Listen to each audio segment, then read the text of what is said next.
So, lads, I think we just watched Game of the Year. I think we just watched the best WNBA game this year. And I don't know how many better WNBA games there's going to be for a while than this. We watched a double overtime game where, I'm not joking, like, every single shot to tie or lead went in. This was incredible. This was an absolutely incredible game. Like, the OTs were just throwing haymakers at each other, and the amount of times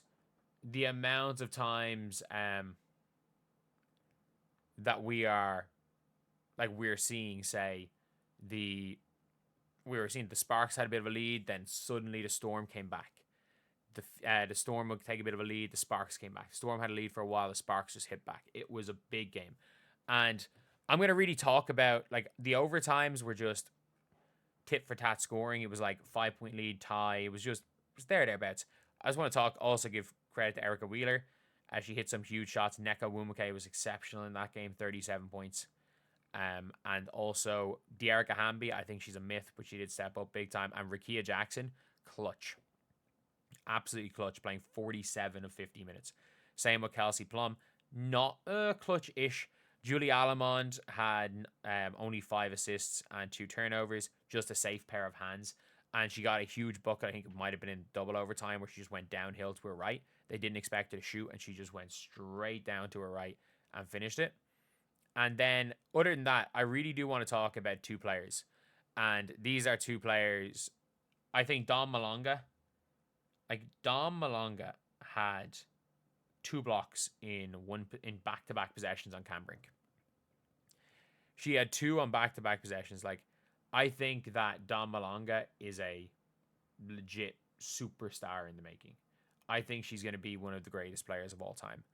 But there is a player that is a little bit of fitness. Like,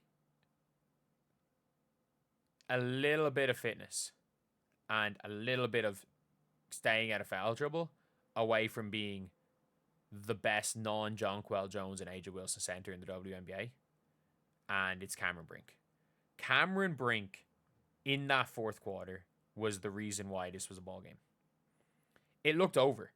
It looked like the game was over. And Cameron Brink, on back-to-back-to-back possessions, I think it was maybe 4 straight possessions. But I'll show the play-by-play. But Cameron Brink, if you're looking at the score right here, so there's a bucket here. Is there any way to see what score is in these when this is happening? Okay, so it's not even letting you see the score. But if you're looking right here, so Cameron Brink makes a 3-point shot. Or say makes a mid-range to start the fourth quarter. And again, to start the fourth quarter, they are down by 7. So they're down by 7 at the start of the fourth. Cam Brink comes in, makes a mid-range shot. Malonga missed a layup. Burrell missed a shot. Erica Wheeler turns it over to a Cam Brink steal. Cam Brink hits a 3. Seattle timeout. Kelsey Plum hits a 3. Lexi Brown misses. Julie Alamond, Kelsey Plum hits another shot. Kelsey Plum hits it. Rikia misses. Skylar Diggins hits a shot. Cameron Brink hits an offensive foul. And, geez, where did she pick up the 5th foul? But if you're looking here later on in the game, like, again, Cameron Brink rebounds. Cameron Brink gets a putback layup off a big offensive rebound. And after she gets a putback, she goes and gets another block. After that, she does commit, like, basically back-to-back fouls pretty quickly. And suddenly she's in 5 fouls and they take her off. But, like, she comes out with what was I'm not joking when I say this, 7-point. She played from the start of the fourth quarter till the 4 minutes in a 6-minute spell where they went from down 7 to up 1. Cameron Brink scored 7 points, had 3 blocks and a steal. 7 points, 3 blocks and a steal. 3 fouls. She had 3 fouls in that spell. But like Cameron Brink, if Cameron Brink just didn't get out of foul trouble, she would have had 7 points, 3 blocks, 2 steals in 11 minutes. Like, her impact per minute on the floor is nuts. It's absolutely nuts. And like I gotta say, when it comes to Brink, like she's the real deal because just that jump shot's so pure. Like if the jump shot wasn't as nice as it is, I would not be out here hyping up Cam Brink like I'm hyping up Cameron Brink. I would not be hyping it up. That jump shot is so pure, and she's such a good shot blocker. Like again, she has a major foul problem, but she is already the best shot blocker in the WNBA, and her shot looks better than last year. Her shot looks better. It looks smoother. She's more coordinated. Her core strength is still nearly non-existent, and it's gonna be a bit of an if. Like Cameron Brink, if we're talking about potential, like if we're redrafting 2024, I still just think I'm still taking Angel Reese over. Like if I was to redraft 2024, it's such a tough draft because there's a very clear top 5. It's just the order of that top 5 is kind of, it can go either way. So like there's a very clear top 5 that is Caitlin, Brink, Rakia, Angel, and Layla Lacan. They're the very clear top 5 from that draft.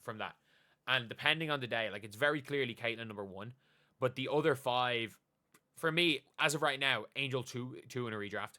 But those Rakia, Cam Brink, and Layla Lacan, day by day and game by game, that changes.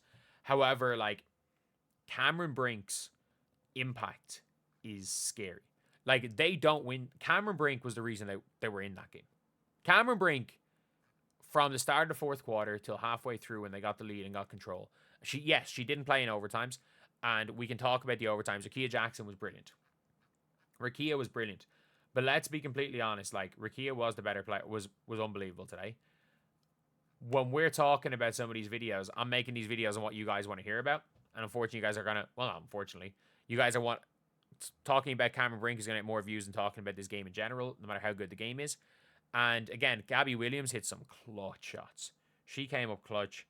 Neka Wumake was unbelievable. And then, like, Lynn Roberts, obviously not playing players that many minutes. Ray Burrell is another myth. Like, Ray Burrell is a player that the idea of Ray Burrell is better than the player. Just like De'Arica Hamby, just like Satu. And Rakia Jackson is playing her way out of myth categories. She's playing her way out of myth categories. What is a myth? It is a player who is not very good, basically it's a player who is not very good at basketball, doesn't play winning basketball, but like they have some good highlights, so everybody hypes them up. So like your Gold Mambas, your Enriques, your De'Arica Hambys, your Satus, they're all in the myth category. I originally thought Kiki Iriafen in college was gonna be another myth, but Kiki Iriafen's actually been killing it. But there's not that many of the young players are myths, not that many of the young ones. Modern day Chelsea Gray is, I'm trying to think off the top of my head what players are just absolute myths. Like that, as in like they are overrated because of a nickname, because of some highlights. I actually think based on impact, I think Paige has all the talent in the world. Paige's impact has been non-existent this year, but I don't think Paige is a myth. I think she's just not had as much of an impact she would have liked to have had as a rookie on winning. But anyway, yeah, that's the video. I'll see you guys.